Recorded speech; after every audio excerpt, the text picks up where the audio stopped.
Have you ever wondered what happened to the 12 tribes of Israel? 12 ancient families, each chosen by God, each with a purpose.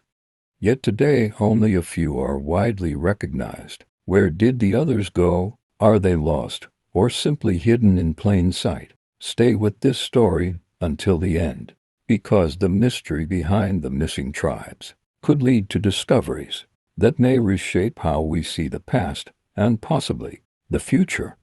It all began with one man, Jacob, the grandson of Abraham. After wrestling with God, Jacob was renamed Israel, and from his 12 sons came the tribes that would form the foundation of a nation. Their names were Reuben, the firstborn who lost his place. Reuben was the firstborn of Jacob, strong and full of promise, but like rushing water, his character was unstable. He let passion outrun wisdom and forfeited the birthright that was meant to be his. Simeon, the sword of wrath. Simeon's heart burned with fierce anger. Alongside Levi, he struck down a city in vengeance. Though bold, his violence would lead to scattering his tribe divided and absorbed across Israel's lands. Levi, the set-apart priesthood, from bloodshed to blessing. Levi's legacy was transformed. Once known for violence, his descendants became the priests of Israel, chosen to carry the fire of worship and the weight of holiness. Judah, the lion who would lead. Judah, the lion's whelp, was marked for kingship. From his line came David, and ultimately the Messiah. Bold, repentant, and chosen, Judah would hold the scepter and command the praise of his brothers. Dan, the serpent judge. Dan was destined to judge his people. Subtle, sharp, and feared. Like a serpent on the path, he would strike with surprise. His tribe's mystery echoes in prophecy, both praised and warned. Naphtali, the swift messenger. Naphtali is the deer set free, graceful and eloquent. His words carried beauty and speed. His tribe settled in the heights of the north, where poetry, peace, and prophecy danced on the winds. Gad, the warrior overcomer. Gad was born for battle. Though pressed by foes, he would rise in strength and strike back. His tribe would dwell on the frontier, fierce, resilient, and never forgotten in the fight. Asher, the blessed provider. Asher's inheritance was abundance. His land dripped with oil, and his people were favored. From his table flowed provision, and his name became a blessing upon the lips of Israel. Issachar, the silent strength. Issachar was the strong donkey bearing a heavy burden, wise, quiet, and enduring. He found rest between the borders and treated servanthood for peace. His strength was not loud but lasting. Zebulun, the merchant of the sea.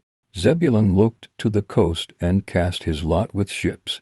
A trader and explorer, his destiny stretched across waters and distant lands. His heart beat to the rhythm of sails and silver.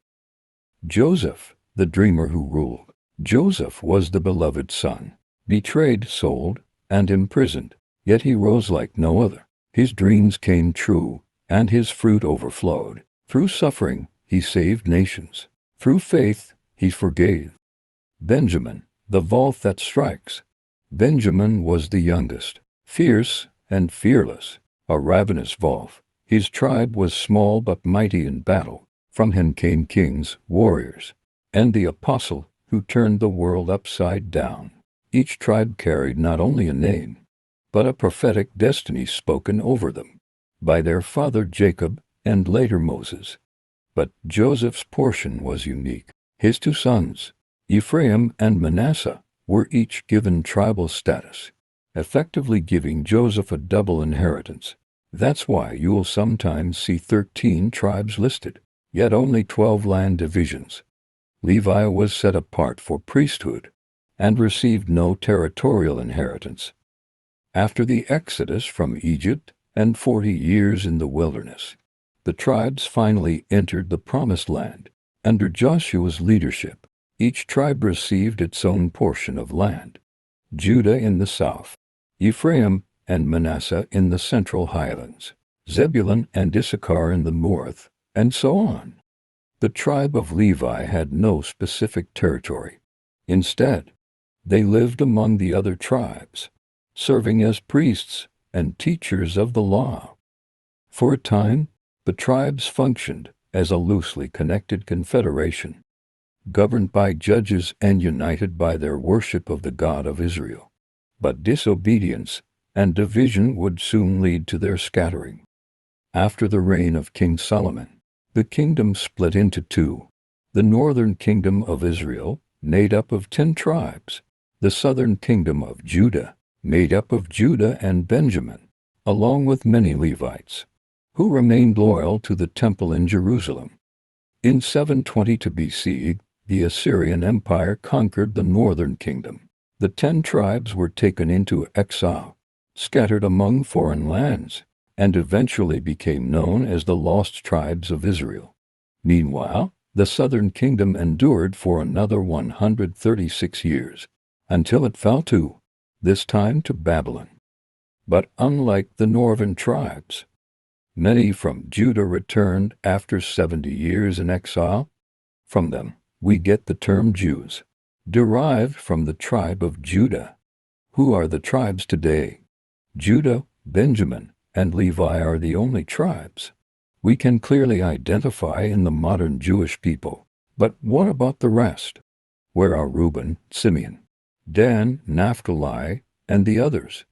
Over the centuries, legends, migrations, and genetic studies have pointed to possible descendants of the lost tribes. In places far from ancient Israel, the Beta Israel of Ethiopia claimed descent from the tribe of Dan. The Pashtun tribes of Afghanistan and Pakistan have customs, names, and traditions resembling ancient Israelite practices. Some scholars link them to tribes like Reuben or Ephraim. In India, the Bnai community believes they descend from the tribe of Manasseh.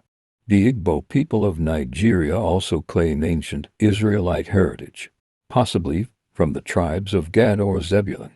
Even in China, the Kaifeng Jews preserved Hebrew texts and traditions that may trace back to lost tribal lines.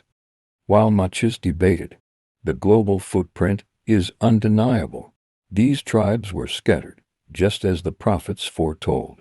The mystery of the 12 tribes is not just a historical curiosity.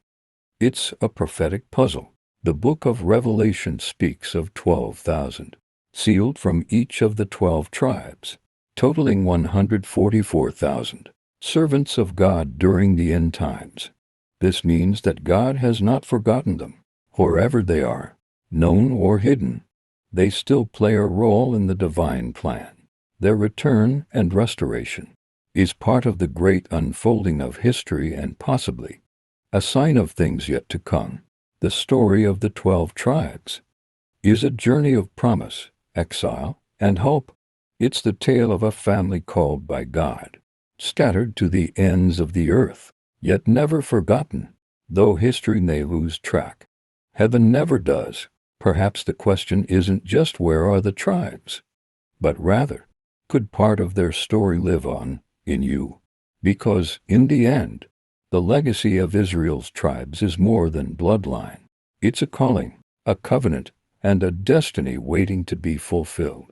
When ancient promises echo across continents and time, the search for the 12 tribes becomes more than archaeology. It becomes a divine treasure hunt, and the pieces are still being uncovered.